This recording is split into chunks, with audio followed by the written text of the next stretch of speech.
Lost in the Fine Print is a 2014 documentary, which ironically has been lost. I found this in the Wayback Machine, but the documentary is still on YouTube, and here it is. Have you ever heard of forced arbitration? No. Have you ever heard of forced arbitration? No, I'm not. No, I haven't. Forced arbitration? No.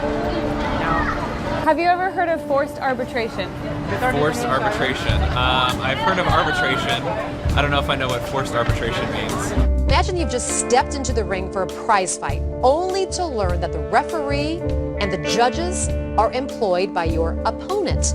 Forced arbitration is gaining popularity among big-name companies, and it can force you into the same kind of one-sided fight. People have no idea that when they get a credit card, when they take a job, when they sign up for a cell phone, that the fine print of the contracts they agree to essentially say that they have no right to sue. You have two parties in a dispute, and then the more powerful party writes a contract where they pick who's going to decide the dispute. They pick the rules under which this dispute is going to be decided, and they rig those rules in their favor. The forum want them to be hired, and so there have been examples where arbitrators have been blacklisted simply because they rule for consumers. It's up to all of us, and this is a fight we can win. The tide is starting to shift. Individuals are beginning to speak out. Consumer protection agencies are investigating. Congress is considering legislation. We have the power as consumers and the obligation as Americans to change things.